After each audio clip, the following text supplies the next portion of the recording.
এই যে এখানে আমাদের নিচে কি আছে, অনেকগুলা অণু এইদিকে আসে, এবং এই যে তোমরা কিন্তু খেয়াল করতে পারছো, এই যে দেখো এখানে ডান পাশে এইদিকে কিন্তু, এই যে তাকাও, এখানে কিন্তু একটা ধোঁয়া, সাদা ধোঁয়ার সৃষ্টি হয়ে গেছে। এই ধোঁয়াটা কিন্তু এদিকে না, এদিকে কিন্তু স্বচ্ছ, বাম পাশে কিন্তু স্বচ্ছ। বিটুমিন কে তোমরা অনেকে যেটা চিনবা সেটা হচ্ছে পিচ। পিচ ঢালা রাস্তা বলি না আমরা, পিচ ঢালা রাস্তা। পিচ দেখছো কে কে, কমেন্টে আমাকে জানাও। সুপ্রিয় নবম শ্রেণীর শিক্ষার্থীরা, আসসালামু আলাইকুম। আশা করি সবাই অনেক অনেক ভালো আছো। আজকে আমি চলে আসছি তোমাদের ক্লাস 9-এর বিজ্ঞানের চতুর্থ অধ্যায় পদার্থের অবস্থা, এই অধ্যায়টা নিয়ে বিস্তারিত আলোচনা করতে। আজকের এই ক্লাসটা দেখার পরে আমার দৃঢ় বিশ্বাস তোমরা এই অধ্যায়ের উপরে বস হয়ে যাবে ইনশাআল্লাহ। তো তার জন্য একটাই শর্ত, তোমরা পুরো ভিডিওটি অবশ্যই না টেনে মনোযোগ দিয়ে দেখবে। চ্যানেলটিতে সাবস্ক্রাইব করবে কি করবে না সেটা ভিডিওটি দেখার পরে ডিসিশন নিবে অবশ্যই। ভিডিও দেখার আগে আমি কখনোই বলবো না যে চ্যানেলটিতে সাবস্ক্রাইব করে দাও। যদি ভিডিওটি দেখার পরে একটু ভালো লেগে থাকে তবেই সাবস্ক্রাইব করবে। ভালো যদি লেগে থাকে লাইক করবে, ভালো না লাগলে ডিসলাইক করবে, কোনো সমস্যা নেই। তবে আমার অনুরোধ থাকবে একটাই, ভিডিওটা কিছুক্ষণ দেখো। যাই হোক, তো এখন আর কথা না বাড়িয়ে চলে যাচ্ছে আমাদের যে আজকের এই যে নতুন যে অধ্যায়টা পদার্থের অবস্থা, এই অধ্যায়টার বিস্তারিত মূল আলোচনায়। তো শুরুতেই আমরা এখানে যে বিষয়টা দেখতে পাচ্ছি পদার্থের অবস্থা, এই অধ্যায়টার আমরা যদি মূল আলোচনাটাই চলে যাচ্ছি, এখানে বেশ কিছু বিষয় আছে। কণার গতিতত্ত্ব আমরা কিন্তু একদম বেসিক থেকে শুরু করে ডিটেলস শেষ পর্যন্ত খুব ভালোভাবে আজকে আলোচনা করে দেবো ইনশাল্লাহ। সম্পূর্ণ ভিডিওটা মনোযোগ দিয়ে অবশ্যই অবশ্যই পাশে থাকার অনুরোধ রইল। তো শুরুতে আমরা যেটা দেখতে পাচ্ছি যে আমরা জানি সকল পদার্থই ক্ষুদ্র ক্ষুদ্র কণা, অণু, পরমাণু দ্বারা গঠিত হয়। এই সমস্ত কণার গতিশক্তি তাপমাত্রা দ্বারা নিয়ন্ত্রিত হয়, এবং পদার্থটি কোন অবস্থায় কঠিন, তরল বা গ্যাসীয় থাকবে সেটি প্রভাবিত করে। সো কথা হচ্ছে কণাগুলা, মানে বিষয়টা হচ্ছে যে একটা পদার্থ কঠিন হবে নাকি তরল হবে নাকি বায়বীয় হবে, সেটা ডিপেন্ড করে তার কণাগুলা কি অবস্থায় আছে। তার কণাগুলা কি একটার সাথে আর একটা গায়ে গায়ে লেগে আছে, নাকি কিভাবে আছে, সেটার উপরে কিন্তু ডিপেন্ড করতেছে যে পদার্থটা কঠিন, তরল হবে নাকি বায়বীয় হবে। ঠিক আছে?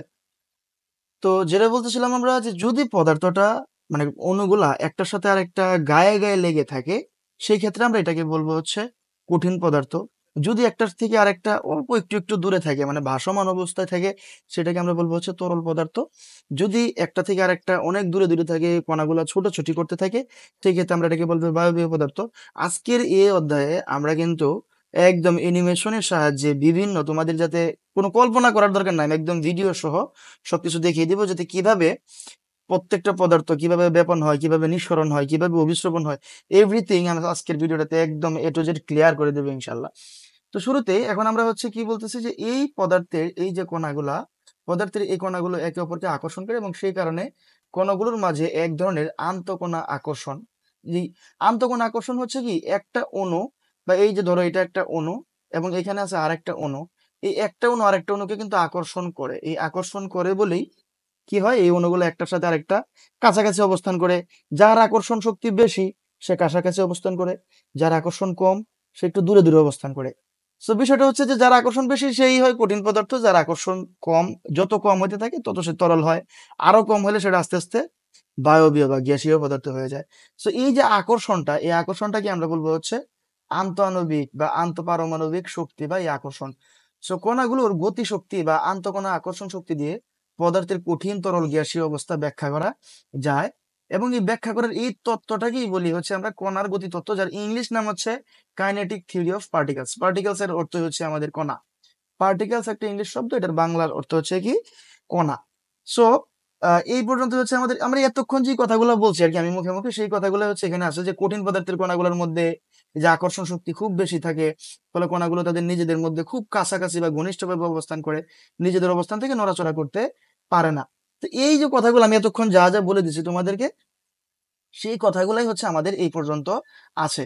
তো এখন আমরা আমাদের যে পরবর্তী যে অংশটা, সেই অংশটাতে চলে যাচ্ছি। পরবর্তী পৃষ্ঠায় যে গতিশক্তি বাড়তে থাকে, কিভাবে মানে আস্তে আস্তে একটা কঠিন পদার্থ কিভাবে তরল হয়, তরল পদার্থটা কিভাবে গ্যাস হয়, এই আলোচনাগুলাই হচ্ছে আমাদের এই অংশে, এই যে এখানে দেওয়া আছে। তো কি হয়, গতিশক্তি বাড়তে থাকে, মানে ধরো আমি একটা কঠিন পদার্থে তাপ দিলাম, ধরো একটা বরফ, একটা বরফের অণুগুলা কি হয়, একটার সাথে আরেকটা কিন্তু কঠিন পদার্থ, একটার সাথে আরেকটা গায়ে গায়ে লেগে থাকে। সো এই বরফের ক্ষেত্রে কি হয়, আমরা যদি বরফকে তাপ দেই, বরফটা কিন্তু একটা পর্যায়ে তরল হয়ে যায়। সো বিষয়টা হচ্ছে এই যে তরলটা হয়, কিভাবে হয় তরলটা, আস্তে আস্তে আমাদের তাপের ফলে অণুগুলা কাঁপতে শুরু করে। আমরা যদি একটু উপরের দিকে যাই, আমরা আমাদের যে আগের পৃষ্ঠার অংশটাতে যাই, এখানে দেখতে পাচ্ছি আমরা যে যদি কি বললাম আমরা এখানে যে তখন কণাগুলো তাপ শক্তি, এই যে কণাগুলো তখন কি হয়, তাপ শক্তি গ্রহণ করে কাঁপতে থাকে। তখন আরো বেশি তাপ দেওয়া হয়, তখন কণাগুলো এত বেশি কাঁপতে থাকে যে সেগুলো আন্তঃকণা আকর্ষণ শক্তি থেকে নিজেদের খানিকটা মুক্ত করে কিছুটা গতিশক্তি লাভ করে। পদার্থের এই অবস্থা হচ্ছে তরল অবস্থা। সো কঠিন অবস্থার পরবর্তী যে অবস্থাটা আমরা পাই সেটা হচ্ছে তরল অবস্থা। আমরা জানি তরল পদার্থের বিভিন্ন আয়তন থাকলেও নির্দিষ্ট আকার থাকে না।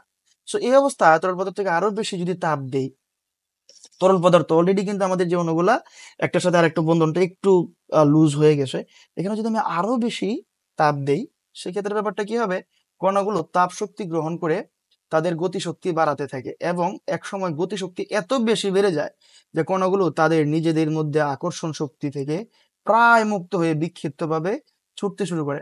সো এই বিষয়গুলাই হচ্ছে আজকের যে এই অধ্যায়টার সবকিছু, আমি একদম এভরিথিং ইন ডিটেলসে, ক্লাসটা একটু বড় হতে পারে, সবাইকে অনুরোধ করব ধৈর্য ধরে মনোযোগ দিয়ে দেখার জন্য। আমি কিন্তু সামনে অনেক অ্যামেজিং অ্যামেজিং অ্যানিমেশন ভিডিও সহ সব কিছু নিয়ে আসবে, এত ভালো লাগবে, আশা করি কোনো সমস্যাই হবে না। সো এরপর কি হয়, যখন আমি আরো তাপ দিতে থাকি তখন একসময় গতিশক্তি এত বেশি বেড়ে যায় যে কণাগুলো তাদের নিজেদের মধ্যে আকর্ষণ শক্তি থেকে প্রায় মুক্ত হয়ে ছোটাছুটি শুরু করে। এই অবস্থায় তরল পদার্থ গ্যাসীয় পদার্থে পরিণত হয়। সো আমরা জানি যে গ্যাসীয় অবস্থায় পদার্থের নির্দিষ্ট কোনো আয়তন থাকে না, তাদেরকে যে পাত্রে রাখা হবে কণাগুলো সেই আয়তনের পাত্রে ছোটাছুটি করতে থাকে। সো গ্যাসীয় অবস্থায় প্রাপ্ত হওয়ার পর আরো তাপ প্রয়োগ করা হলে কণাগুলো তখন আরো বেশি জুড়ে জুড়ে ছুটতে থাকবে এবং কণাগুলোর গতিশক্তি তখন বৃদ্ধি পাবে। সো এই হচ্ছে আমাদের প্রথম যে বেসিক, মানে প্রাথমিক যে আলোচনাটা। তো এখন আমরা চলে আসছি আমাদের যে মূল আলোচনাগুলোর অংশ হিসেবে, সেটা হচ্ছে কি ব্যাপন। সো ব্যাপন জিনিসটা কি, এইটা হচ্ছে এখন আমরা আমাদের মানে অ্যানিমেশন ভিডিও এতক্ষণ বলতেছি না, সো অ্যানিমেশনের অংশগুলোতে আমরা এখন চলে যাব। তো প্রথম কথাটা হচ্ছে যে ব্যাপন জিনিসটা আসলে কি। ব্যাপন হচ্ছে, আমি যদি তোমাদেরকে একটু আমাদের বাস্তব জীবনের সাথে ধারণা দিই। ধরো তুমি তোমার রুমে বসে আছো অথবা শুয়ে আছো, তোমার মা রান্নাঘরে পোলাও মাংস রান্না করতেছে, হ্যাঁ পোলাও মাংস রান্না করতেছে। এখন তুমি রুমে শুয়েই কিন্তু একটু পরে সেই যে রান্না করলো ওইটার ঘ্রাণটা কিন্তু তুমি পেয়ে যাবে। এখন কথা হচ্ছে তুমি যে ঘ্রাণটা পেলে কিভাবে পেলে, তুমি কি রান্নাঘরে যে তারপরে দেখে পেলে? পাও নাই। বিষয়টা হচ্ছে কি, ওই যে রান্নাঘরে পোলাও মাংস তৈরি হচ্ছে, সেখানে কিছু ওইরকম ওই পোলাওয়ের যে ঘ্রাণ, পোলাওয়ের ঘ্রাণযুক্ত যে অণুগুলা, সেগুলো ওইখানে বেড়ে গেছে। এখন ওই অণুগুলা ওইখানে বেড়ে গেছে, তোমার রুমে কিন্তু ওই অণুগুলা নাই। বিষয়টা একটু বোঝার চেষ্টা করো। ওই অণুগুলা কি হয়েছে, ওই রান্নাঘর থেকে আস্তে আস্তে বাতাসের মাধ্যমে উড়ে উড়ে উড়ে উড়ে তোমার রুম পর্যন্ত চলে আসছে এবং একটা পর্যায়ে তোমার নাকে গেছে, তুমি সেখান থেকে এই ঘ্রাণটা অনুভব করতে পারছো। তো এই যে অণুগুলা একটা জায়গায় বেশি ছিল, সে বেশি জায়গা থেকে কমের দিকে চলে আসছে, এই ঘটনাটাকে আমরা বলবো ব্যাপন। সো এখন আমরা আমাদের যে ব্যাপনের খুব সুন্দর একটা অ্যামেজিং একটা অ্যানিমেশন ভিডিওতে চলে যাব, ওইখানে আমরা এই ব্যাপারে আরো বিস্তারিত ধারণা পাবো ইনশাল্লাহ। সো শুরুতে আমরা এখন যদি এই যে ব্যাপনের এই যে ভিডিওটা, এটা যদি একটু দেখি, সবাই একটু মনোযোগ দিবে আশা করছি। সো এই ভিডিওটাতে দেখার পরে এই যে আমরা এখানে যে বিষয়টা দেখতে পাচ্ছি সেটা হচ্ছে, দেখো তোমরা একটু, এই যে এখানে আমাদের নিচে কি আছে, অনেকগুলা অণু এইদিকে আসে এবং ওইদিকে কিন্তু কোনো অণুই নাই। তোমরা একটু এই বিষয়গুলো একটু মনোযোগ দাও। দেখো নিচে কিন্তু আমাদের অনেক অনেক অণু আছে, যে কোনো পদার্থের অণু হতে পারে সেটা, উপরে কিন্তু কোনো অণু নাই। সো বিষয়টা হচ্ছে কি, আমি যখন আমরা ভিডিওটা একটু প্লে করে দিচ্ছি, হ্যাঁ। সো এই যে ব্যাপনের ক্ষেত্রে এখন আমরা মূলত যে বিষয় নিয়ে কথা বলতেছি ব্যাপন। ব্যাপনের ক্ষেত্রে দেখো এই যে নিচের দিকে আমাদের কিন্তু অণুর পরিমাণটা অনেক বেশি ছিল, ওই পাশে কম ছিল। কি হচ্ছে, এই অণুগুলা দেখো এক জায়গা থেকে কম জায়গা থেকে কিন্তু বেশির দিকে চলে যাচ্ছে। তো বিষয়টা হচ্ছে যে যেখানে অণু কম থাকে বেশি থাকে, এই বেশি থেকে অণুগুলা কমের দিকে যাওয়ার যে প্রবণতাটা, বা যেই পদ্ধতিতে অণুগুলা বেশি ঘনত্ব থেকে কম ঘনত্বের দিকে যায়, এই ঘটনাটাকে আমরা বলবো হচ্ছে ব্যাপন প্রক্রিয়া। সো বিষয়টা হচ্ছে কি, যে আমি যেটা বলতেছিলাম যে তোমাদের এই যে রান্নাঘরে তোমার মা যখন পোলাও মাংস রান্না করে, সেই পোলাও মাংসের ঘ্রাণটা তুমি রুমে বসে থাকা সত্ত্বেও তুমি কিন্তু সেই ঘ্রাণটা পেয়ে যাও। কিভাবে পেয়ে যাও? অবশ্যই সেই ব্যাপন প্রক্রিয়াতে পেয়ে যাও। এবং এই ব্যাপন প্রক্রিয়াটা কিন্তু আমাদের এই যে ভিডিওটা দেখালাম এই ভিডিওটার মতোই কিন্তু কাজ করে। তো চলে যাচ্ছে আমাদের যে বইয়ের বাকি যে পরবর্তী যে অংশটা, এখানে কি কি আলোচনাটা করে দেওয়া আছে সেটা নিয়ে আমরা এখন একটু কথা বলে ফেলবো। সো এখন যদি আমরা হচ্ছে আমাদের এই যে আলোচনাটা করি ব্যাপনের বইয়ে কি বলে দেওয়া আছে এই বিষয়গুলো যদি আমরা একটু দেখি, কি বলা আছে, কোনো পদার্থ যদি উচ্চ ঘনমাত্রায় থাকে তখন সেই পদার্থের কণাগুলো নিম্ন ঘনমাত্রার দিকে ধাবিত হতে চায়। কঠিন তরল বা গ্যাসীয় পদার্থের উচ্চ ঘনমাত্রার স্থান থেকে, এই যে উচ্চ ঘনমাত্রার স্থান থেকে মানে যেখানে বেশি আসে, ওই উচ্চ ঘনমাত্রার স্থান থেকে নিম্ন ঘনমাত্রার স্থানে স্বতঃস্ফূর্ত বা সমানভাবে ছড়িয়ে পড়ার এই প্রক্রিয়াকে ব্যাপন বলে। সো এই যে এই পর্যন্ত যেটা আছে এটা হচ্ছে আমাদের ব্যাপনের সংজ্ঞা। সো ব্যাপন প্রক্রিয়ার জন্য পদার্থের ঘনমাত্রার পার্থক্য থাকতে হয়। ঘনমাত্রার পার্থক্য বিষয়টা হচ্ছে কি, যে এক জায়গায় পদার্থের পরিমাণটা আছে বেশি, আর এক জায়গায় পদার্থের পরিমাণটা আছে কম। এটাই হচ্ছে আমাদের ঘনমাত্রার পার্থক্য। সো ব্যাপন প্রক্রিয়ার উদাহরণ হিসেবে আমরা বলতে পারি পারফিউমের খোলা বোতলের কথা বলতে পারি। এই যে তোমাদের এই যে উদাহরণটা বিষয় চিন্তা করো, রুমের এক কর্নারে আমরা যদি একটা স্প্রে করি, তুমি রুমের অন্য কর্নারে বসেও কিন্তু ওই গ্রানটা পেয়ে যাবে। এটাও ব্যাপন প্রক্রিয়া দিয়ে কাজ করে। সো পারফিউমের খোলা বোতলের কথা বলতে পারি, ঘরের এক কোণে একটি পারফিউমের খোলা বোতল রাখলে তার সুগন্ধ কিছুক্ষণের মাঝে ওই ঘরের চারদিকে ছড়িয়ে পড়ে। এই ছড়িয়ে পড়ার প্রক্রিয়াটিকে ব্যাপনের মাধ্যমে হয়ে থাকে। সুগন্ধ ছড়িয়ে পড়তে যদি কম সময় লাগে, এই যে এখন হচ্ছে আমাদের বিস্তারিত একটা বিষয় আসতেছে, সুগন্ধ ছড়িয়ে পড়তে যদি কম সময় লাগে তখন আমরা বলি তার ব্যাপন হার বেশি। আবার ছড়িয়ে পড়তে যদি বেশি সময় লাগে তখন তার ব্যাপন হার কম। সো এইখানে কিন্তু খুব অ্যামেজিং একটা ব্যাপার এখন আমরা আলোচনা করব। কি বলতেছি, কোন একটা সুগন্ধ যদি ছড়িয়ে পড়তে সময় বেশি লাগে, তাহলে আমরা বুঝে নিব ওই অণুগুলা হচ্ছে বেশি ভারী। ধরো একটু মোটা প্রকৃতির মানুষ, আমরা যদি আমাদের বাস্তব জীবনের সাথে চিন্তা করি, আমাদের বাস্তব জীবনে কি হয়, যে একটু মোটা প্রকৃতির মানুষ সে কিন্তু এই জায়গা থেকে এক জায়গা থেকে অন্য জায়গায় যাইতে সময়টা বেশি লাগে। আর যে একটু হালকা পাতলা প্রকৃতির মানুষ সে কিন্তু এক জায়গা থেকে অন্য জায়গায় খুব তাড়াতাড়ি চলে যায়। সো আমরা কিন্তু ব্যাপনের ক্ষেত্রে এই জিনিসটা চিন্তা করতে পারি, যে অণুগুলা এক জায়গা থেকে অন্য জায়গায় দ্রুত চলে যাবে তাকে আমরা বলবো হচ্ছে ব্যাপন হার বেশি সে অণুটার। আর যে অণুগুলো এক জায়গা থেকে আরেক জায়গায় যেতে একটু সময়টা বেশি লাগবে, ধীরে সুস্থে অলসের মতো যাবে, তাকে আমরা বলবো কি, সে অণুটার ব্যাপন হার কম, মানে সে আস্তে আস্তে যায়, স্লোলি যায় এক জায়গা থেকে আরেক জায়গায়। আশা করি তোমরা ব্যাপন হারের বিষয়টা কিন্তু খুব ভালো করে বুঝতে পারছো। সো এরপরে ব্যাপনের হার কণার আকার ভরের উপরেও নির্ভর করে। বড় আকারের কণার তুলনায় ছোট কণা দ্রুত ছড়িয়ে পড়তে পারে বলে ছোট কণার ব্যাপনের হার বড় কণার থেকে বেশি। এই যে যে কণাটা কথাটা আমরা কেবল বললাম, যে ছোট কণার ব্যাপনের হার বড় কণার চাইতে বেশি। ছোটটা একটু তাড়াতাড়ি যায়, বড়টা একটু আইলসামি করে দেরিতে দেরিতে যায়। ঠিক আছে, আশা করি তোমরা কিন্তু ব্যাপনের হার ব্যাপারটা বুঝতে পারছো। নিচে আমরা এখন এই ব্যাপারে বিস্তারিত আমরা একদম অ্যানিমেশন ভিডিও সহ উদাহরণ সহ খুব অ্যামেজিং ভাবে আলোচনা করে দেবো ইনশাল্লাহ। তো পুরো ভিডিওটা কিন্তু অবশ্যই অবশ্যই মনোযোগ দিয়ে দেখতে হবে, এটা একমাত্র সত্য। ভিডিও দেখার পর যদি ভালো লাগে খারাপ লাগে ওটা তোমার বিষয়। ভালো লাগলে লাইক, খারাপ লাগলে ডিসলাইক দেওয়ার স্বাধীনতা তোমাদের আছে। আমি বলতেছি না যে লাইকই দিতে হবে, ডিসলাইকও দিতে পারো যদি খারাপ লেগে থাকে, কিন্তু কিছু একটা দিয়ে যেও, এটাই হলো আমার পরামর্শ থাকবে। যদি ভালো লাগে লাইক দিলে, পাশাপাশি একটা কমেন্টে কিছু জানালে যে হ্যাঁ আমাদের কাছে ভিডিওটা এমন লেগেছে, অথবা যদি কোনো পরামর্শ থাকে যে আহ এভাবে পড়ালে ভালো হয়, ক্লাসগুলো এরকম হলে ভালো হয়, সেই পরামর্শ, সকল পরামর্শ আমি সাদরে গ্রহণ করবো ইনশাআল্লাহ। সো এখন আমরা যদি পরের অংশটাতে চলে যাই, আমাদের পরের যে অংশটা আছে সেটা আমরা একটু আগের লেখাগুলো একটু মুছে দিচ্ছি। সো এখন আমরা আমাদের যে পরের অংশটাতে চলে গেলাম, কঠিন পদার্থের ব্যাপন প্রক্রিয়া। সো কঠিন পদার্থের ব্যাপন প্রক্রিয়া এই কাল বিষয়টা আসলে কিভাবে কাজটা করে। তুমি যদি একটি কাপে কঠিন পদার্থের ব্যাপারটা হচ্ছে, আমি যদি বলি টি ব্যাগ আছে না, টি ব্যাগ, টি ব্যাগ আমরা যখন কঠিন পদার্থের ব্যাপারটা যদি আমি একটু সহজ করে বলে দিই, টি ব্যাগকে আমরা যখন চায়ের কাপে ডুবাই, টি ব্যাগটা কিন্তু একটা শক্ত অবস্থাতেই কিন্তু থাকে, তাই না? সো এই টি ব্যাগটাকে যখন আমরা চায়ের কাপে ডুবাই, একটা পর্যায়ে কি হয়, ও টি ব্যাগটা থেকে যে চায়ের যে পাতার অণুগুলা ছিল ওগুলো হচ্ছে কি হয়, আমাদের পুরা কাপের মধ্যে কিন্তু ছড়ায় যায়। এই যে বিষয়টা, এই যে ঘটনাটা, এটাকে আমরা বলি হচ্ছে কঠিন পদার্থের ব্যাপন। এই যে এখানে বইয়ের মধ্যে আমাদের এই ব্যাপারে কিন্তু বিস্তারিত আলোচনা দেওয়া আছে, এটা পড়লে আমরা আমাদের বাকি অংশর সম্পর্কে ধারণাটা কিন্তু পেয়ে যাব খুব সহজেই। ঠিক আছে।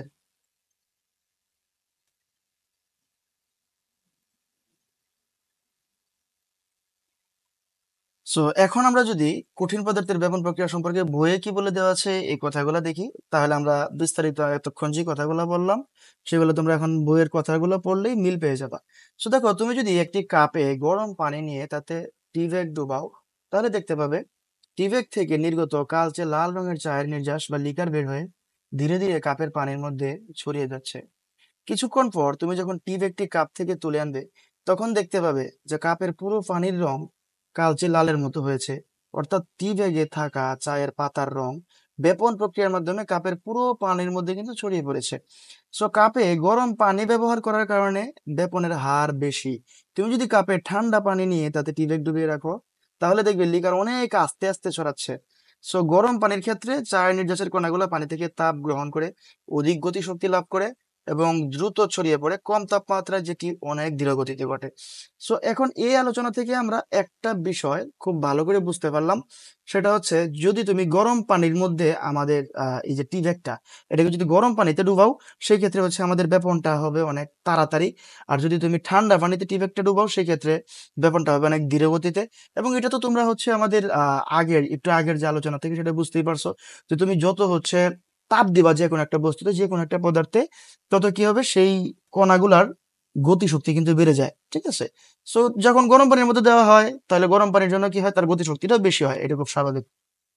সো এখন আমরা আলোচনা করব এই যে তরল পদার্থের যে বেপন প্রক্রিয়া। এখানে আসলে এত বোঝানোর কিছু নাই, উদাহরণের কিছু নাই, এটা খুব সহজ।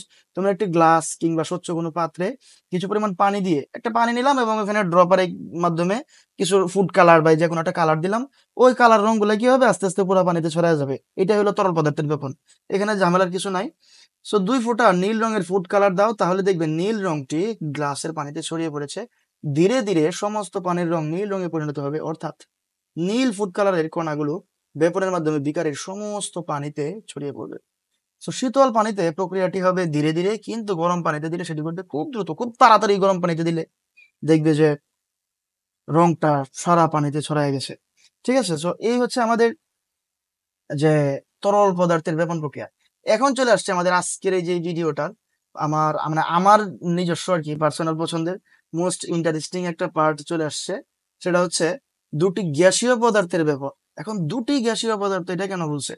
দেখো, আমি যদি শুধু পারফিউমের কথা চিন্তা করতাম, সেক্ষেত্রে বলতেই পারতাম যে পারফিউমের যে অণুগুলা এক জায়গা থেকে আরেক জায়গায় চলে যাচ্ছে, এটা তো একটা গ্যাসীয় পদার্থের ব্যাপন অবশ্যই।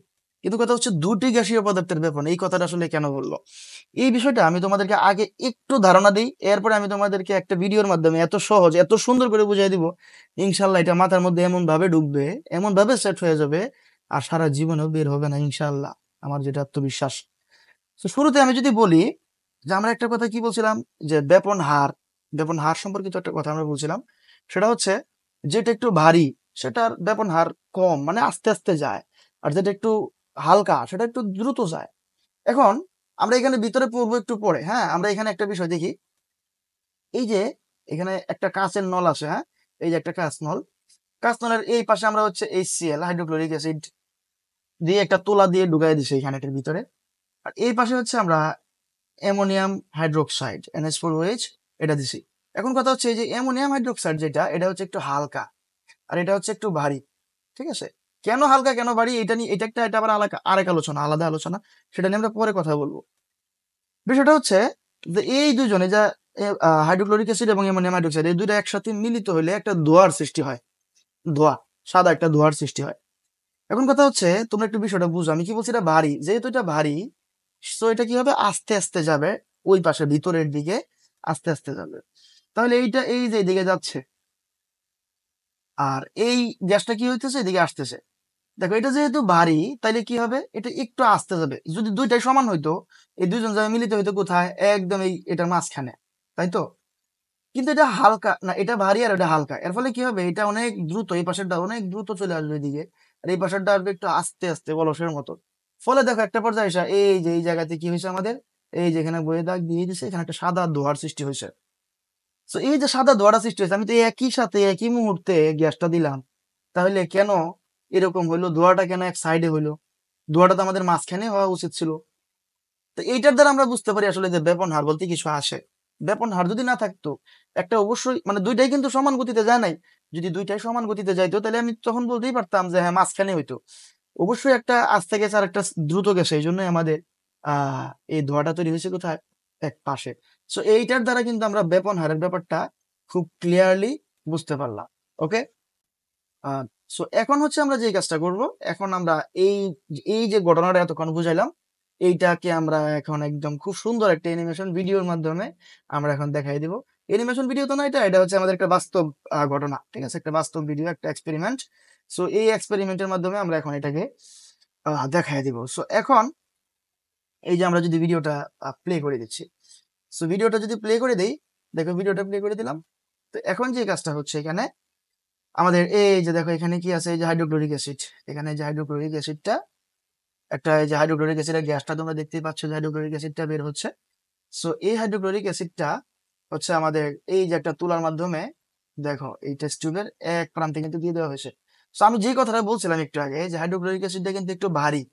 ওকে, হাইড্রোক্লোরিক অ্যাসিডটা ভারী। আমাদের বইয়ের মধ্যে হাইড্রোক্লোরিক অ্যাসিডটা ছিল বাম পাশে, আমাদের এখানে ডান পাশে দেখাচ্ছে, যাই হোক।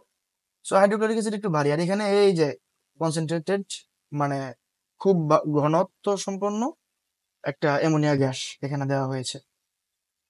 সো আমরা একটু দেখি এখানে যে গ্যাসটা দিচ্ছে, তোমরা একটু দেখো এই ভিডিওটা দেখলে কিন্তু আমি আশা করি তোমাদের এই এক্সপেরিমেন্টটা অনেক সহজে তোমরা বুঝতে পারবে ইনশাআল্লাহ। সো এই যে তোমরা এখন দেখতে পাচ্ছ যে দুই পাশেই কিন্তু গ্যাসটা দেওয়ার পরে এখন কি হলো, এই যে আমাদের দুই পাশে কিন্তু বন্ধ করে দেওয়া হয়ে গেছে ক্যাপের মাধ্যমে। সো বন্ধ করার ফলে আমরা যে কথাটা আমাদের বই থেকে যেটা পড়ছিলাম যে হাইড্রোক্লোরিক অ্যাসিডটা একটু ভারী, আর এই পাশে হাইড্রোক্লোরিক অ্যাসিড আছে, কিন্তু এটা আসবে আস্তে আস্তে এইদিকে, আর এটা যাবে এই পাশেরটা চলে যাবে অনেক দ্রুত। তাহলে গ্যাসটা কোন দিকে তৈরি হবে বলো তো, এইদিকে নাকি এইদিকে? যেহেতু এটা ভারী সুতরাং গ্যাসটা এইদিকে তৈরি হওয়ার কথা। ঠিক আছে, আমরা দেখি গ্যাসটা কোন দিকে তৈরি হয়। আসলে দেখি গ্যাসটা কোন দিকে তৈরি হয়, আমরা একটু অপেক্ষা করি। এই গ্যাসগুলো তো এক জায়গা থেকে আরেক জায়গায় যেতে অবশ্যই অবশ্যই একটু সময় লাগে। So, আমরা দেখি গ্যাসটা কোথায় তৈরি হচ্ছে। আমরা ভিডিওটাকে একটু টেনে দিচ্ছি। So, আচ্ছা, এই যে তোমরা কিন্তু খেয়াল করতে পারছো, এই যে দেখো এখানে ডান পাশে এইদিকে কিন্তু, এই যে তাকাও, এখানে কিন্তু একটা ধোঁয়া, সাদা ধোঁয়ার সৃষ্টি হয়ে গেছে। এই ধোঁয়াটা কিন্তু এদিকে না, এদিকে কিন্তু স্বচ্ছ, বাম পাশে কিন্তু স্বচ্ছ, বাট ডান পাশে দেখো কত সুন্দর একটা সাদা ধোঁয়ার সৃষ্টি হলো। তো এই যে ধোঁয়াটা সৃষ্টি হয়েছে, কেন সৃষ্টি হয়েছে? এটা ভারী, এটা হালকা। এখন এটা ভারী বলেই এটা আস্তে আস্তে এটা যতক্ষণে এই জায়গায় আসছে, আর এই বাম পাশেরটা কি হয়েছে ততক্ষণে আমাদের এখানে চলে গেছে। এই জন্য ধোঁয়াটা তৈরি হয়েছে এখানে। যদি দুইটাই একই গতিতে চলতো তাহলে কি হইতো, আমাদের ধোঁয়াটা তৈরি হয়ে যেত মাঝখানে এরকম। সো সুপ্রিয় শিক্ষার্থী, আশা করি তোমরা কিন্তু আজকে এই যে ব্যাপন হারের ব্যাপারটা এটা খুব ভালো করে বুঝতে পারছো। সো আমরা এখন এটা নিয়ে আর কথা বলবো না, এখন আমরা চলে যাচ্ছি হচ্ছে আমাদের যে পাঠ্য বই ওইটা সম্পর্কে আমরা বাকি যে বিস্তারিত আলোচনাটা আছে সেটা করবো। এই যে দুইটি গ্যাসীয় পদার্থের ব্যাপন, তো তোমাদের বলা হয়েছে যে গ্যাসের কণা যদি ছোট হয়, এই আলোচনাগুলো এখানে আসে, তাহলে তার ব্যাপন হার বেশি হয়। প্রকৃত ল্যাবরেটরি নিরাপদ পরিবেশে একটি পরীক্ষা এটি দেখানো হয়ে থাকে। এই পরীক্ষাটির জন্য দুই মুখ খোলা একটি লম্বা কাঁচনল নেওয়া হয়। এই যে ঘটনাটা যেটা করা হয় এটা কিন্তু অলরেডি তোমাদেরকে আমি দেখাই দিছি। তো তারপর ছবিতে দেখানো উপায়ে একখণ্ড তুলাকে ঘন হাইড্রোক্লোরিক অ্যাসিড মানে HCl দ্রবণে ভিজিয়ে লম্বা কাঁচনলের এক মুখে লাগানো হয়। অপর খণ্ড তুলা অ্যামোনিয়াম হাইড্রোক্সাইড দ্রবণে ভিজিয়ে কাঁচনলটির অন্য মুখে লাগানো হয়। তখন HCl দ্রবণে ভেজানো তুলা থেকে HCl গ্যাস NH4OH, এই দ্রবণে ভেজানো তুলা থেকে NH3 গ্যাস অ্যামোনিয়া গ্যাস বের হয়। সো এইটা বের হওয়ার পরে আমরা এটাকে মুছে দিয়ে আমরা পরের পৃষ্ঠাটায় চলে যাচ্ছি, সেখানে আমাদের যে বাকি আলোচনাটা সেটা আছে। সো বের হবে এবং বের হওয়ার পরে কাঁচনলের ভেতরে তাদের ব্যাপন শুরু হবে। সো ব্যাপন শুরু হবে মানে কি, তারা এক জায়গা থেকে আরেক জায়গায় যাওয়া শুরু করবে। কিছুক্ষণ পর HCl গ্যাস ও NH3 গ্যাস পরস্পরের সঙ্গে বিক্রিয়া করে অ্যামোনিয়াম ক্লোরাইড NH4Cl, এটার রং হচ্ছে সাদা। এটার রং হচ্ছে কিরকম, সাদা। অ্যামোনিয়াম ক্লোরাইডের যে গ্যাসটা এটার রং হচ্ছে সাদা, উৎপন্ন করতে শুরু করবে, যেটি কাঁচনলের ভেতরে সাদা ধোঁয়া হিসেবে দেখা যাবে। তবে দেখা যাবে যে সাদা ধোঁয়া কাঁচনলের ঠিক মাঝামাঝি স্থানে নেই। এটি অ্যামোনিয়াম হাইড্রোক্সাইড দ্রবণে ভেজানো তুলা থেকে দূরে এবং HCl দ্রবণে ভেজানো তুলার কাছাকাছি অবস্থান করছে। এ থেকে পরিষ্কার ভাবে বোঝা যাবে যে NH3 গ্যাস HCl গ্যাসের তুলনায় বেশি দ্রুত, তাড়াতাড়ি সে বেশি দূরত্ব অতিক্রম করছে। সো NH3 গ্যাসের আণবিক ভর 17। NH3 গ্যাসের আণবিক ভর কত, 17। এটা আমি যদি এখন তোমাদেরকে এখন হচ্ছে বলে দিই। সো NH3 যদি আমরা বলি, এই যে NH3 নাইট্রোজেনের পারমাণবিক ভর কত, 14, প্লাস হাইড্রোজেনের হচ্ছে 1। সো 1 দিলাম, হাইড্রোজেন এখানে কয়টা আছে, 3টা, এই জন্য 3 দিলাম।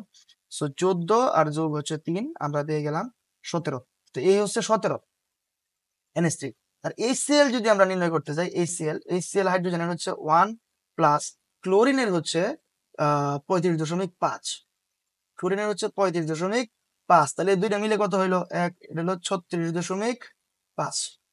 সো দেখো তো কে বেশি ভারী, এটা হলো 17 আর এটা হলো 36.5। তাহলে এটা বেশি ভারী, এই জন্য এটা অনেক আস্তে আস্তে অলসের মতো এক জায়গা থেকে আরেক জায়গায় সে কিন্তু ভ্রমণ করছে। আর ওই পাশে দেখতে পেলাম এই যে NH3, ওর কিন্তু ভর অনেক কম, 17 মাত্র। এই জন্য ও অনেক তাড়াতাড়ি করে কিন্তু ওইদিকে চলে গেছে। সো এগুলো আমরা মুছে দিচ্ছি। এখন আমরা পরের অংশটাতে চলে যাচ্ছি, নিঃসরণ। নিঃসরণ নিয়েও আমরা একটা অ্যানিমেশন ভিডিও আজকে তোমাদেরকে দেখাবো। সো এখন এটাতে চলে যাচ্ছি আমরা, এই যে আমরা হচ্ছে নিঃসরণের যে মূল যে বিষয়টা। সো এখন আমরা যদি নিঃসরণ নিয়ে কথা বলি, নিঃসরণ হচ্ছে কি যে এক পাশে ধরো অনেকগুলা অণু আছে, এই ওইখানে কি হয়ে গেছে, একটা ছোট্ট একটা ছিদ্র হয়েছে কোনো কারণে। সেই ছিদ্রের মাধ্যমে কি হবে, এই পাশে যেহেতু একদিকে অণুটা বেশি, এই বেশির দিক থেকে কি হবে, ওই পাশে ছিদ্রের ওই পাশে কিন্তু ওই অণুটা নাই, একদমই কম। ওই ছিদ্র দিয়ে কি হবে, ওই অণুটা কিন্তু ওই পারে চলে যেতে থাকবে। এই যে ঘটনাটা, এটাই হচ্ছে নিঃসরণ। আসলে আমরা আমাদের ভিডিওটার মাধ্যমে এটা বিস্তারিত দেখে ফেলি।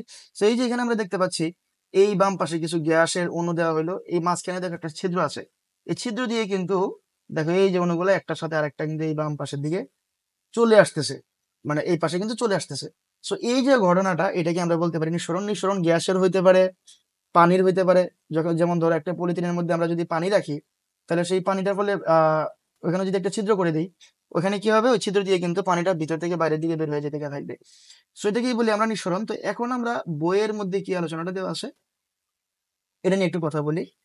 সো নিঃসরণ হলো এমন একটি প্রক্রিয়া যেখানে কোনো পাত্রে থাকা গ্যাস সরু ছিদ্রপথ, এই কথাটা হলো মূল, সরু ছিদ্রপথ দিয়ে পাত্রের ভিতরের উচ্চ চাপের স্থান থেকে পাত্রের বাইরের নিম্ন চাপের স্থানের দিকে সজোরে বেরিয়ে আসে। চিত্র 4.6, এই যে নিচের যে চিত্রটা আছে, চিত্রটা, এই ধরনের সরু ছিদ্রকে অনেক সময় পিন হোল বলা হয়। এই যে দেখো মাঝখানে একটা পাটাতনের মতো দেওয়া আছে, এখানে একটা ছোট ছিদ্র, এটাকে বলা হয় পিন হোল। এভাবে পাত্র থেকে গ্যাস বেরিয়ে যাওয়ার কারণ হচ্ছে পাত্রের ভিতরের এবং বাইরের চাপের পার্থক্য। বেপনের বেলাতে এটি ঘটে গ্যাসের ঘনত্বের পার্থক্যের কারণে, কিন্তু নিঃসরণের বেলায় এটি ঘটে গ্যাসের চাপের পার্থক্যের কারণে। সো বেপনের সময় কি হয়, আমাদের ওই যে বলছিলাম না রান্নাঘরে ধরো ওই অণুগুলা বেশি আছে আর এদিকে কম আছে, চাপের কিন্তু কোনো বিষয় নাই, ঘনত্বের ব্যাপার। আর নিঃসরণের বেলায় কি হবে, চাপ, এই যে এখানে একটা কৌটার মতো আছে, এই পাশে কিন্তু অনেক অণু, এদিকে অণুগুলার অনেক পেশাব, আর ওইদিকে কোনো অণুই নাই, ওইদিকে একদম রিল্যাক্স। এই যে এত রিল্যাক্স, এখন ফলে কি হইলো, এই দিক দিয়ে ছোট্ট একটা ছিদ্র পাইছে, ওই ছিদ্র দিয়ে কি হয়েছে, আমাদের ওই যে গ্যাসের যে অণুগুলা বাম পাশ থেকে কিন্তু ডান পাশে চলে যাচ্ছে, কারণ এটা কিন্তু চাপের কারণে হয়েছে। সো এই বিষয়টা অনেক বেশি খেয়াল করতে হবে। বেপনের বেলায় ঘনত্ব দায়ী, নিঃসরণের বেলায় চাপ দায়ী, এই বিষয় দুইটা কিন্তু খুব বেশি খেয়াল করতে হবে। সো এই যে তোমরা যারা যারা আমার এই ভিডিওটা আবার শর্টস ভিডিওতে অনেকে দেখতে পারো, তাদেরকে অনুরোধ করব এই ভিডিওটার পুরো সম্পূর্ণ ভিডিওটা আমার চ্যানেলে যেয়ে দেখে নেওয়ার জন্য। ওকে, তো এখন যেটা হচ্ছে যে অর্থাৎ বেপনের ক্ষেত্রে চাপের কোনো প্রভাব নেই, কিন্তু নিঃসরণের বেলায় চাপের প্রভাব আছে। আরেকটি গুরুত্বপূর্ণ পার্থক্য হলো, বেপনের ক্ষেত্রে কঠিন, তরল বা গ্যাসীয় পদার্থ উপযুক্ত মাধ্যমে সব দিকে ছড়িয়ে পড়ে, কিন্তু নিঃসরণের ক্ষেত্রে শুধু গ্যাসীয়, নিঃসরণের বেলায় কি হয়, শুধু গ্যাসীয় পদার্থ গ্যাসীয় মাধ্যমে সরু ছিদ্রপথ দিয়ে বেশ বেগে, অনেক বেগে বের হয়ে আসে। যেমন একটা বেলুন, এই বেলুনটাকে যদি এদিকে ছিদ্র হয়, বেলুনটার বেলা যদি এখানে ছিদ্র করে দিই আমি, সো বেলুনের গ্যাসটা কি মজা করে আরাম করে বের হয়, নাকি অনেক দ্রুত একদম বাস্ট হয়ে বের হয়ে চলে আসে এরকম। সো এটাকে আমরা বলবো হচ্ছে নিঃসরণ। এবার নিঃসরণের কিছু উদাহরণ দেওয়া যাক। ফোলানো বেলুনে একটি সূক্ষ্ম ফুটো করতে পারলে বেলুনের ভেতরে উচ্চচাপে থাকা বাতাস সেই ছিদ্রপথে নিঃসরণের মাধ্যমে সবেগে বের হয়ে আসবে। ফোলানো বেলুন, ফোলানো বেলুনে ফুটো করার চেষ্টা করলে টান টান হয়ে থাকা বেলুনটি ফুটোর চারপাশে খুব দ্রুত সরে আসবে। সো এই যে এখানে যে বিষয়টা, এখানে বেলুনের ব্যাপারটাতে আমরা বুঝতে পারি কি, বেলুনটাতে যখন আমরা একটা সুই দিয়ে ধরে এরকম একটা ফুটা করে দিলাম, সাথে সাথে কি হবে, বেলুনটা কিন্তু ফুটে যাবে। এখন এখানে একটা ব্যাপার আছে, আমরা কিন্তু চাইলে সুই দিয়ে ফুটা করবো ঠিকই, কিন্তু বেলুনটা ফুটবে না। তাহলে এটা কেন, এটা কিভাবে, এখন এখানে ব্যাপারটা আমরা একটু পড়ি, অথবা এটাকে আমরা একটা অ্যানিমেশনের মাধ্যমে তোমাদেরকে দেখায় দেওয়ার চেষ্টা করতেছি, তাহলে তোমরা কিন্তু এটাকে খুব সহজেই বুঝতে পারবা। আহ, অথবা আমরা আরেকটা কাজ করতে পারি, যে অ্যানিমেশনের মাধ্যমে এটা বোঝানোর আসলে দরকার নেই, তোমরা বুঝতেই পারতেছো, এটা তোমাদের দৈনন্দিন জীবনে সবাই সম্পর্কে ধারণা আছে, যে একটা বেলুনে আমরা যদি একটা সুই দিয়ে ফুটা করে দিই, বেলুনটার সাথে সাথে ফুটে যাবে। এখন এই ঘটনাটা কেন হয়, কি হয় এখানে, এই যে ফুটাটার মধ্যে গিয়ে অণুগুলা কি করে, ফুটোটিকে বড় করে ফেলতে চায় বলে বেলুনটি ফেটে যায়। যেখানে ফুটো করা হবে সেখানে একটু এক টুকরো স্কচ টেপ যদি লাগিয়ে দিই এবং তার উপরে আলপিন দিয়ে যদি আমরা ফুটো করি, সেই ক্ষেত্রে বেলুনটি আর ফেটে যাবে না।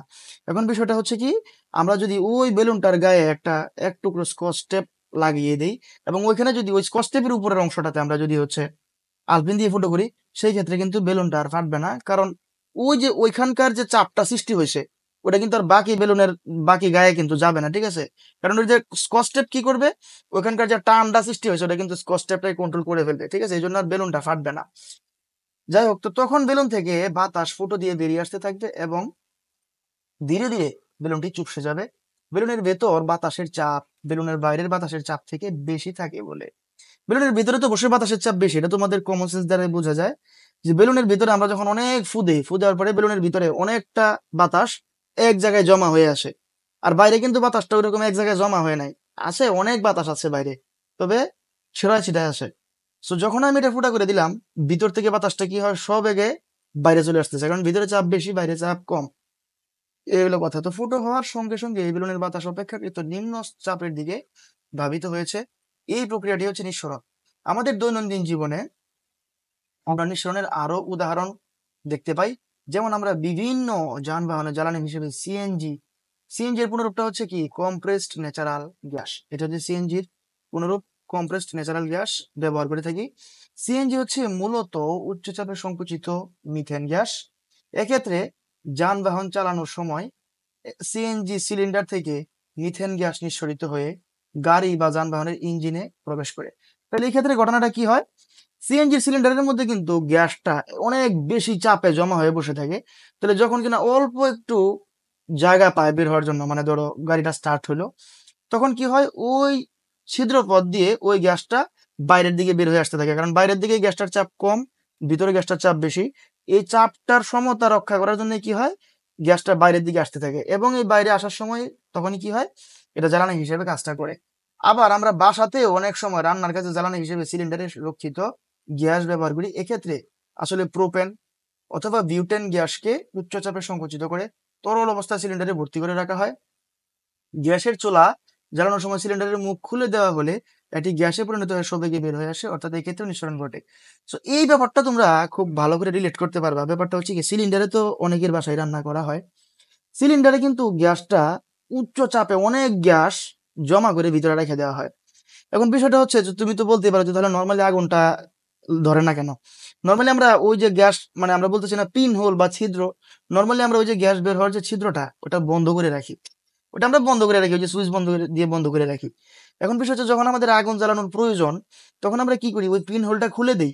পিন হোলটা খুলে দিলেই কি হয়, ভিতর থেকে কিন্তু গ্যাসটা, দেখবা যে পিন হোল যখন খুলে দেই, আগুন জ্বলুক বা না জ্বলুক, দেখবা যে গ্যাস বের হইতে থাকে। এটা তোমরা খেয়াল করছো সবাই, যে চুলার লাইনটা যখন দিয়ে দেই, আগুন জ্বলুক বা না জ্বলুক, গ্যাস কিন্তু বের হয়। তো আমরা ওই সময় কি করি, চালাকি করে একটু আগুন জ্বালায় দেই, মানে একটু আগুন ধরায় দিলাম, ওই একটা গ্যাসের উনুন মধ্যে আগুন ধরায় দিলাম। একটা গ্যাসের অণুতে আগুন ধরছে, বিষয়টা হচ্ছে ওর পিছনে তো আরো গ্যাসের অণু সাথে সাথে বের হচ্ছে। ওরা বের হইতে হইতে কি হয়, ওই আগুনের মধ্যে পুড়ে যায়, পুড়তে পুড়তে পুড়তেও থাকে, বের হইতেও থাকে, ভিতর থেকে বেরো হইতে থাকে, আগে আর ওইগুলো পুড়তে থাকে।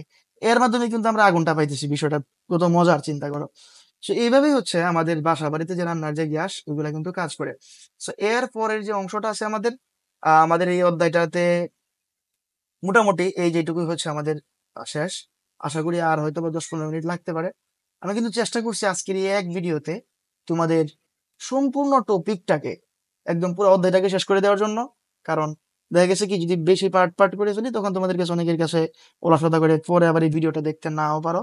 এই জন্য আমি ট্রাই করছি যাতে এক ভিডিওতেই সম্পূর্ণ অধ্যায়টাকে শেষ করে দেওয়ার জন্য। তবে এই অধ্যায়টা কিন্তু একটু ছোট, তাই হয়তো বা এটা এক ভিডিওতে ক্লোজ করা সম্ভব হচ্ছে। পরবর্তী যে অধ্যায়গুলো আছে সেগুলোকেও আমি কিন্তু এইভাবে অ্যামেজিং ভাবে অ্যানিমেশন সহ একদম ম্যাথমেটিক্যাল, এর মধ্যে কিন্তু অতটা গণিত নাই, যেগুলোতে ম্যাথমেটিক্যাল বিষয় আছে ওগুলা কিন্তু আমাদের সলভ করতে আরো বেশি ভালো লাগবে। সো ওই অধ্যায়গুলা হয়তো বা এক পর্বে হবে না, ওইগুলা 2 পর্ব বা 3 পর্ব, যত বেশি বড় অধ্যায় তত বেশি বড় পর্ব প্রয়োজন হবে। তবে আমি ট্রাই করবো পর্ব সংখ্যা যত কম রাখা যায়, এই আর কি। তো এখন হচ্ছে আমরা আলোচনা করবো আমাদের এই যে পাতন এবং ঊর্ধ্বপাতন, এই দুইটা বিষয় নিয়ে। এর মাধ্যমে মূলত আমাদের এই অধ্যায়ের আলোচনার অংশটা শেষ হয়ে যাবে। সুপ্রশিক্ষিত, তোমাদের কাছে এখনো পর্যন্ত আলোচনাগুলো কেমন লাগছে? যদি ভালো লেগে থাকে কমেন্টে একটু জানাও, ভালো না লেগে থাকলেও জানাও। ভালো যদি লেগে থাকে একটা লাইক করে দাও, চ্যানেল এখনো সাবস্ক্রাইব করে না থাকলে সাবস্ক্রাইব করে দাও। আমরা চলে যাচ্ছি আমাদের যে পরবর্তী যে অংশটা, পাতন, সেই পাতনের আলোচনায়। সো এখন আমরা যদি বলি যে পাতন কি, পাতন মানে হচ্ছে, পাতন বিষয়টা হলো, আমি যদি একটু বলি তোমাদেরকে, ধরো পানির মধ্যে তোমরা লবণ মিক্স করে দিচ্ছ একটু, হ্যাঁ? তো আমি বললাম যে এই লবণটাকে এবং পানিটাকে আলাদা করো। লবণটাকে এবং পানিটাকে আলাদা করো। এখন তোমরা অনেকেই বলবা যে পানিটাকে আমি চুলার মধ্যে দিয়ে জাল দিলে তো আমার লবণটা আলাদা হয়ে যাচ্ছে। ওকে, রাইট, লবণটা আলাদা হচ্ছে, তবে পানিটা কোথায়? পানিটা কিন্তু উড়ে আকাশে উড়ে বাষ্প হয়ে চলে যাচ্ছে। আমি বলছি তোমাদের লবণটা এবং পানিটাকে আলাদা করো। যতটুকু পানি ছিল অতটুকু পানিই থাকবে মিক্স করার আগে, যতটুকু লবণ ছিল ততটুকু লবণই থাকবে, কিন্তু দুইটাকে আলাদা করে ফেলবো। তো এই যে যে পদ্ধতিতে আমরা এই বিষয়গুলাকে, এই উপাদানগুলাকে আলাদা করতে পারি, এটাকেই বলা হয় পাতন। খুব মজার কিছু বিষয়, সামনে কিছু মজার কিছু এক্সপেরিমেন্ট আছে, ওই এক্সপেরিমেন্ট গুলো আমি তোমাদেরকে এখন দেখিয়ে দেবো। সো বিষয়টা হচ্ছে, আমরা যদি একটু বই থেকে এখন আলোচনাগুলো দেখি, তাহলে আলোচনার সাথে সাথে আমরা অনেক কিছু বলে দিব তখন, আশা করি। তো তোমরা জানো যে তরল পদার্থকে তাপ প্রয়োগ করে বাষ্পে পরিণত করার প্রক্রিয়াকে বাষ্পীভবন বলে। তোমরা সবাই নিশ্চয়ই কেতলিতে পানি গরম করার সময় পানিকে বাষ্পীভূত হয়ে উড়ে যেতে দেখেছো। আবার বাষ্পকে শীতল করলে তা তরলে পরিণত হয়, এটাও দেখেছো। এটাকে আমরা বলি ঘনীভবন। বাষ্পটাকে যদি আমরা ঠান্ডা করি, সেটাকে তরল হয়ে যায়, তরলকে আরো ঠান্ডা করলে হয়ে যায় ঘন, এটাকে আমরা বলি ঘনীভবন। কথা হচ্ছে, শীতল করে রাখা কোমল পানি আর বোতলের গায়ে আমরা ছোট ছোট জলকণা দেখি। এখানে জলীয় বাষ্প তার তাপ শক্তি নির্গত করে ঠান্ডা হয়ে পানির কণায় পরিণত হয়। এটি ঘনীভবনের উদাহরণ।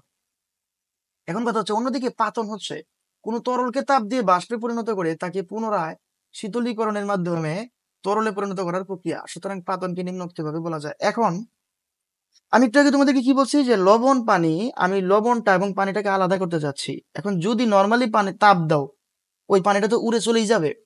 আমি কি করব, পানিটা এবং লবণটাকে আলাদা করবো। তাহলে সেই ক্ষেত্রে আমরা যে কাজটা করতে পারি সেটা হচ্ছে, আমরা কি বলছি, বাষ্পকে যদি আমরা ঠান্ডা করি ওটা আবার পানি হয়। তাহলে যে কাজটা আমরা করতে পারি, ওই যে লবণ, আমরা কি বলতেছি পাতনের উদাহরণ সম্পর্কে যদি আমরা যাই, পাতনের উদাহরণে গেলে কি হবে, ওই যে লবণ এবং পানি দুটা একসাথে মিক্স করা ছিল, পানিটাকে আমরা তাপ দিলাম, তাপ দেওয়ার পরে পানিটা বাষ্প হয়ে কিন্তু উড়ে চলে যাবে। কিন্তু পানিটা তো বাষ্প হয়ে উড়ে যেতে দেওয়া যাবে না, ওটাকে আমাদের আলাদা করে কালেক্ট করতে হবে। কিভাবে কালেক্ট করব? যে কোনো ভাবে হোক আমরা বাষ্পটাকে কালেক্ট করব, অথবা কোনো একটা পাইপ দিয়ে চালনা করে বাইরের দিকে পাঠাবো। ওইটাকে আমরা আবার ঠান্ডা করব। আমরা কি বলছি, বাষ্পকে যদি ঠান্ডা করা হয় ওইটা আবার তরল হয়। তাহলে এই যে বাষ্প তো হইলো তাপ দেওয়ার কারণে, এবং ওইখানে যখন আমরা আবার ওটাকে ঠান্ডা করলাম, ঠান্ডা পানি দিয়ে করতে পারি, বিভিন্ন ভাবে করতে পারি, ওই বাষ্পটা আবার কি হয়ে যাবে, তরল হয়ে যাবে। ওই তরলটা কিন্তু আমাদের অন্য একটা জায়গায় আমরা আলাদা করে কালেক্ট করব, এবং এভাবে আস্তে আস্তে আমাদের সকল পানি কিন্তু বাষ্প হয়ে উড়ে চলে যাবে, অন্যদিকে তরল হবে। এদিকে এই যে পাত্রের মধ্যে এটা ছিল, এটা আমাদের লবণ হিসেবে কনভার্ট হয়ে যাবে। সো এখানে কিন্তু তোমাদের বইয়ের চিত্রের মাধ্যমে দেওয়াই আছে সবকিছু, আমি জাস্ট এখন তোমাদেরকে একটু দেখিয়ে দিচ্ছি। সো এই যে আমাদের এখানে কিন্তু একটা চিত্র আসে, এই চিত্রটার মাধ্যমে আমরা কিন্তু পাতন সম্পর্কে ইনডেপথ ডিটেলস একটা ধারণা পেয়ে যাবো এখন ইনশাআল্লাহ। সো এখন আমরা এই চিত্রটার মধ্যে দেখতে পাচ্ছি যে এই যে এখানে দেখো, এখানে এই যে একটা পাত্র আছে, পাত্রের মধ্যে হইতে পারে লবণ অথবা চিনি, যে কোনো কিছু ছিল। ও না, এখানে বলছে কি যে সমুদ্রের পানিকে ফোটানোর ফলে, তো সমুদ্রের পানি যেহেতু, এখানে লবণ ছিল বা পানি, লবণ ছিল, পানিও ছিল। তো এখন আমি প্রথমে কি কাজটা করলাম, এখানে এই লেখাগুলো আমি পরে পড়তেছি, আগে আমি আমার মৌখিক ভাবে একটু বলি। প্রথমে এখানে হচ্ছে আমরা তাপ দিলাম, তাপ দেওয়ার ফলে দেখো এই যে এই পাশের যে একটা পাইপ আছে, এই যে পাইপটা যেটা আমি লাল রং করতেছি, এই পাইপটা দিয়ে বাষ্পটা বের হয়ে যাবে। বাষ্পটা এই পাইপটা দিয়ে বাইরে চলে যাওয়ার কিন্তু কথা।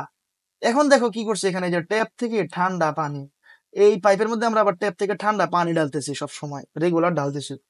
এর ফলে কি হয়েছে, এই যে বাষ্পটা দিক দিয়ে বাষ্প হয়ে বেরিয়ে চলে যাওয়ার কথা ছিল, ওটা ঠান্ডা হয়ে কি হবে, আমাদের এই যে এখানে আলাদা আরেকটা টেস্ট টিউব এসে পড়বে, এবং সব শেষে এইভাবে আস্তে আস্তে সব পানি আলাদা হয়ে যাবে, এবং লবণটা আমাদের এই পাত্রে পড়ে থাকবে।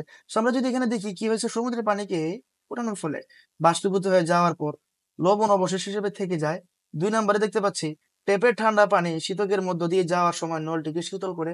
3 দেখতে পাচ্ছি শীতকের মধ্য দিয়ে যাওয়ার সময় ঠান্ডা তলের সংস্পর্শে বাষ্প ঘনীভূত হয়ে পানিতে পরিণত হয়। এই হলো আমাদের মোটামুটি এই যে পাতনের আলোচনাটা। আশা করি তোমাদের বুঝতে পারছো, আমি ট্রাই করছি একদম সহজ করে বোঝানোর। এরপর যেটা হচ্ছে আমরা এখন কথা বলবো সেটা হচ্ছে, ল্যাবরেটরি নিরাপদ পরিবেশে যথাযথ পাত্র ব্যবহার করে পাতনের পরীক্ষা করা যায়। তোমরা এটা কি ইউটিউবে সার্চ দিয়ে ইজিলি দেখে নিতে পারো এক্সপেরিমেন্টটা। যেমন পানিতে অপদ্রব্য মেশানো থাকলে পাতনের মাধ্যমে বিশুদ্ধ পানিকে আলাদা করে নেওয়া যায়।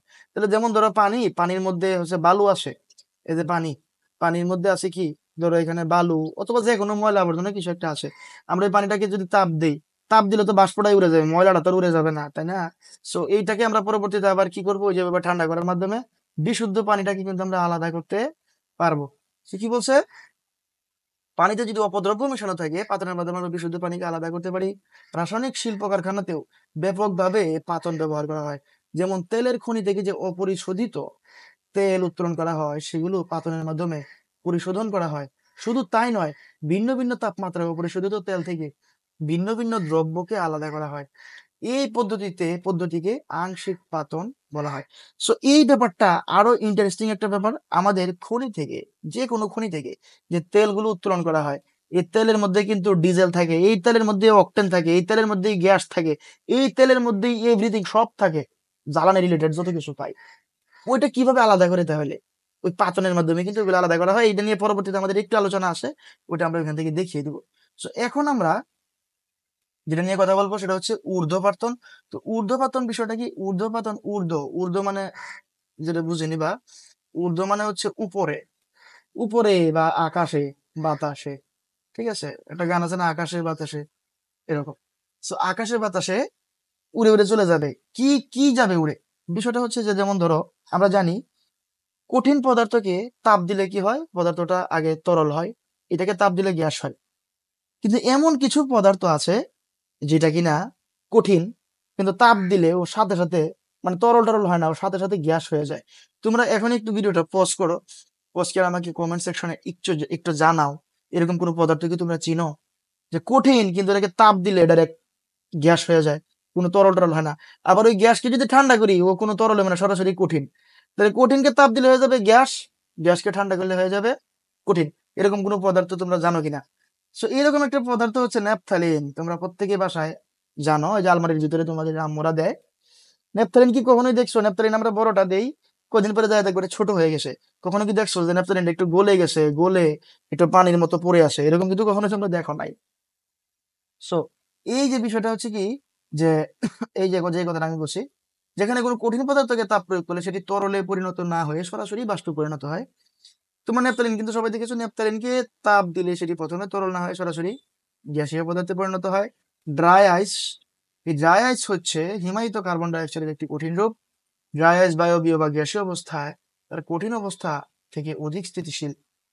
এটি যখন বাতাসের সংস্পর্শে আসে তখন সেটি কঠিন অবস্থা থেকে সরাসরি গ্যাসীয় অবস্থায় পরিবর্তিত হয়। এটি ঊর্ধ্বপাতনের আরেকটি উদাহরণ।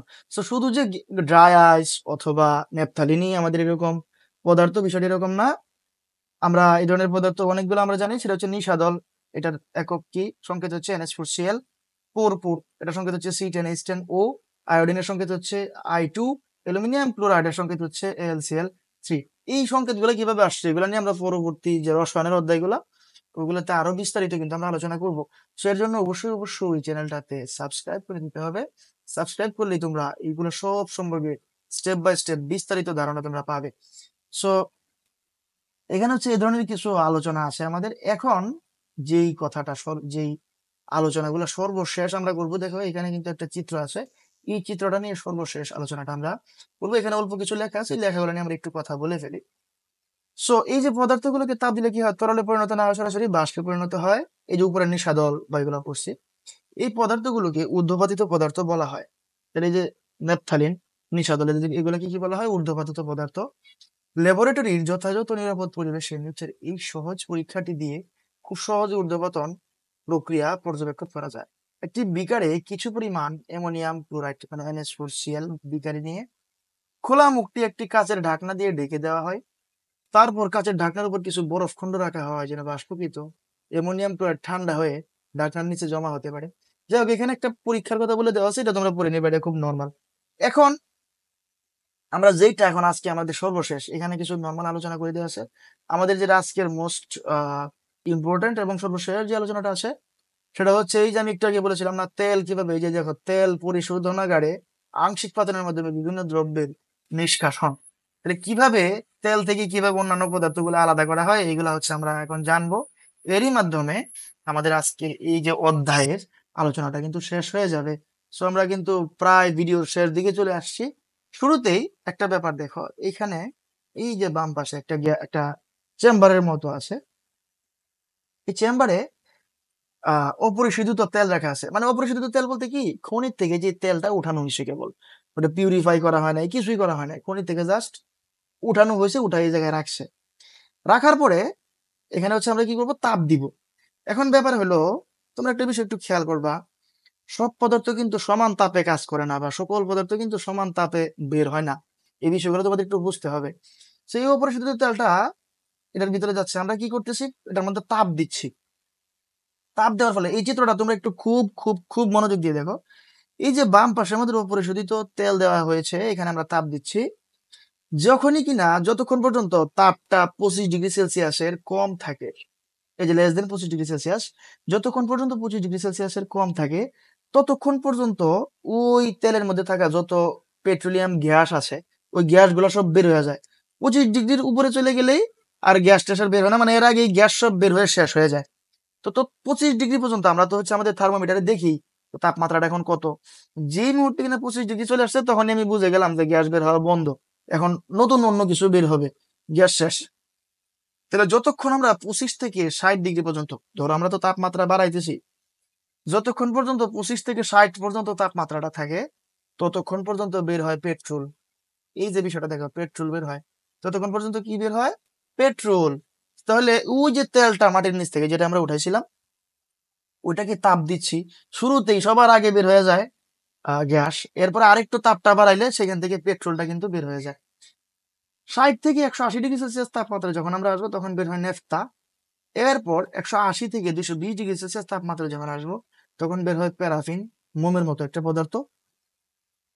220 থেকে 250°C তাপমাত্রা যখন আমরা আসবো, তখন বের হয় ডিজেল। তাহলে দেখো, ডিজেল বের করার জন্য, অপরিশোধিত তেল থেকে ডিজেল বের করার জন্য কত পরিমাণ তাপ দিতে হচ্ছে আমাদের, প্রায় 220 থেকে 250°C।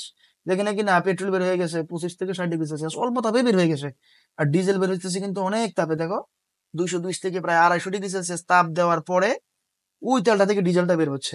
আস্তে আস্তে কিন্তু দেখো, আমাদের সব এর ভিতরে যা যা ছিল সব কিন্তু আমরা বের করে ফেলতেছি। আস্তে আস্তে পেট্রোল বের হয়েছে, পেট্রোলটা আলাদা হয়ে গেছে। তারপরে হচ্ছে প্যারাফিন বের হয়েছে, প্যারাফিনটা আলাদা হয়ে গেছে। আস্তে আস্তে কিন্তু তেল কমতেছে, পদার্থগুলো আমরা আলাদা করে ফেলতেছি। সো এইভাবে এইভাবে আমরা হচ্ছে কি করতেছি, নিচের দিকে যাচ্ছি। তো এরপরে যে কাজটা হয় আমাদের, সেটা হচ্ছে কি, যে যখন আমরা এই যে 250 থেকে 300°C তাপের মধ্যে যখন আসবো, তখন বের হয় জ্বালানি তেল। এরপর যখন আমরা 300 থেকে 350°C তাপমাত্রায় যখন আসবো, তখন আসবে পিচ্ছিলকারী তেল। পিচ্ছিল পিচ্ছিল যে তেলগুলো আছে, ওগুলো আসবে তখন। সর্বশেষ 350 পর্যন্ত তেলই আসবে, তেল, বিভিন্ন ধরনের তেল। যখন আমরা 350°র বেশি তাপে চলে যাব, ধরো আমরা 360°তে তাপ দিতেছি, তাহলে আমরা বুঝে যাব এই ওই তেলের যে তেলটা দিছিলাম, ওইখানে আসলে এখন আর কোনো তেল অবশিষ্টই নাই, সব তেল আলাদা হয়ে গেছে, সব তেল বের হয়ে গেছে। একটা জিনিস অনলি পড়ে থাকবে, সেটা হচ্ছে বিটুমিন। বিটুমিনকে তোমরা অনেকে যেটা চিনবা, সেটা হচ্ছে পিচ। পিচ ঢালা রাস্তা বলি না আমরা, পিচ ঢালা রাস্তা। পিচ দেখছো কে কে, কমেন্টে আমাকে জানাও যে পিচ কে কে দেখছো। সো পিচ ঢালা রাস্তার মধ্যে দেখছো তো কেমন রাবারের মধ্যে কালো কালো, এই যে বিষয়টা, এটাই হচ্ছে বিটুমিন। এই যে ভিটামিন 350°C উপরে যাওয়ার পরে আমরা ভিটামিন পাই, এবং ওই ভিটামিন দিয়ে হচ্ছে আমাদের এই যে রাস্তা, বিভিন্ন রাস্তাঘাট গুলা তৈরি করা হয়। তো সুপ্রিয় শিক্ষার্থী, এরই মাধ্যমে দেখো আমাদের কিন্তু অধ্যায়টা প্রায় শেষ পর্যায়ে চলে আসছি। এখন আমরা আর মনে হয় 2-3টা লাইন আছে, এইটা আমরা একটু কথা বলি। সো এটার কথা বলার পরে কি বললাম, যে আবার আয়োডিন মিশ্রিত খাবার লবণ থেকে ঊর্ধ্বপাতন পদ্ধতিতে আয়োডিনকে আলাদা করা যায়। সো আর এখান থেকে আয়োডিন মিশ্রিত যে খাবার লবণটা আছে, ধরো লবণের সাথে কি আছে, আয়োডিন আছে, এটাকে আমরা এই ঊর্ধ্বপাতন পদ্ধতিতে কি করতে পারি, আলাদা করতে পারি। আমরা ইতিমধ্যে জানি যে কঠিন অবস্থায় ঊর্ধ্বপাতিত পদার্থে তাপ প্রয়োগ করতে থাকলে তা সহজেই বাষ্পীভূত বা গ্যাসীয় অবস্থায় পরিণত হয়। কাজে আয়োডিন মিশ্রিত খাবার লবণে তাপ প্রয়োগ করলে আয়োডিন সহজেই বাষ্পীভূত হয়ে যাবে, এবং ওই বাষ্পকে যদি ঠান্ডা করি, তাহলে কিন্তু আমরা কঠিন আয়োডিন পেয়ে যাব। তাহলে বিষয়টা হচ্ছে কি, আয়োডিন মিশ্রিত যে লবণটা আছে, এই লবণটাকে যদি আমরা তাপ দেই, তাপ দিলে আমাদের আয়োডিনটা কিন্তু উড়ে চলে যাবে। কিন্তু আমরা এটাকে বাতাসে উড়ে যেতে দিব না, এটাকে আমরা যে কোনো পদ্ধতিতে হোক ওটাকে কালেক্ট করব। কালেক্ট করে ওটাকে ঠান্ডা করব, ঠান্ডা পানি দিয়ে হোক, ফ্রিজে রেখে হোক, যেন হোক ঠান্ডা করব। ঠান্ডা করার পরে আয়োডিনটা কি হয়ে যাবে, ও কিন্তু সরাসরি কঠিন হয়ে যাবে। কারণ আমরা একটু আগে কিন্তু পড়ছিলাম আয়োডিন একটা ঊর্ধ্বপাতিত পদার্থ, ওই যে নিশাদল, কর্পূর, ওগুলোর সাথে কিন্তু আমরা আয়োডিনের নামটা পড়ছিলাম। সো বিষয়টা হচ্ছে এইভাবে কিন্তু আমরা কঠিন আয়োডিনকে আলাদা করে ফেলতে পারি। সুপ্রিয় শিক্ষার্থী, এরই মাধ্যমে আমাদের আজকের একটা মোটামুটি লম্বা একটা লেকচার শেষ হয়ে গেছে এবং পরবর্তী অধ্যায়টা আছে পদার্থের গঠন, পর্যায় সারণী, অনেক আছে, অনেক আলোচনা। যাই হোক, এরই মাধ্যমে আমাদের আজকের যে লম্বা একটা লেকচার শেষ হয়ে গেল। আমি চেষ্টা করেছি আমার মেধায়, আমার জ্ঞানে যতটুকু আমি জানি, কোনো কার্পণ্য না করে তোমাদেরকে সর্বস্ব বিলিয়ে দেওয়ার চেষ্টা আমি করেছি। কারণ আমি যতটুকু জানি সেটা তো আমার সাথে আমার মাথায় রেখে দিয়ে আমার লাভ নেই। সেটা যদি আমি তোমাদের সাথে ভাগাভাগি করে নিতে পারি, তাতে আমার প্রশান্তি, তাতে আমার ওই জ্ঞান অর্জনের সার্থকতা। যাই হোক, তোমাদের কাছে যদি আজকের এই ভিডিওটা ভালো লেগে থাকে, এখন আমি বলছি কথাগুলো, যদি ভিডিওটি ভালো লেগে থাকে, আমার এই পরিশ্রমটা তোমাদের কাছে যদি মনে হয় যে তোমাদের জন্য কাজে দিয়েছে, সেক্ষেত্রে আমি অনুরোধ করবো অবশ্যই অবশ্যই ভিডিওটিতে একটি লাইক করে দাও। আর যদি ভালো না লেগে থাকে সেই ক্ষেত্রেও সমস্যা নেই, ডিসলাইক করার অপশনটা কিন্তু রয়েছে। ভালো যদি লেগে থাকে তবে অবশ্যই কমেন্ট সেকশনে একটু জানাবে যে ভিডিওটি তোমাদের কাছে কেমন লাগলো, অথবা তোমাদের যদি যে কোনো মূল্যবান পরামর্শ সেটা আমাকে কমেন্ট সেকশনে জানাতে পারো। তোমার সকল বন্ধুদের সাথে ভিডিওটি অবশ্যই অবশ্যই শেয়ার করে দিতে পারো, কারণ আমাদের চ্যানেলের প্রায় 95% মতো লোক তোমরা সাবস্ক্রাইব করা না। সো তোমরা সাবস্ক্রাইবটা করে দিবে আশা করি ভিডিওটিতে। আহ দেখা হবে পরবর্তী ভিডিওতে। কমেন্ট সেকশনে জানাবে তোমাদের পরবর্তীতে কোন অধ্যায়ের এরকম আলোচনা প্রয়োজন। আর তাছাড়াও যদি হচ্ছে তোমরা আমার সাথে পেইড বেচে আলাদা করে এরকম প্রাইভেট এরকম ভাবে হচ্ছে ক্লাস পেতে চাও, সেক্ষেত্রে আমার সাথে যোগাযোগ করবে, আমার ইমেইলে যোগাযোগ করতে পারো, কমেন্ট সেকশনে বলতে পারো, কোনো সমস্যা নেই। দেখা হচ্ছে পরবর্তী ভিডিওতে। সেই পর্যন্ত সবাই অনেক অনেক ভালো থেকো, সুস্থ থেকো। আল্লাহ হাফেজ।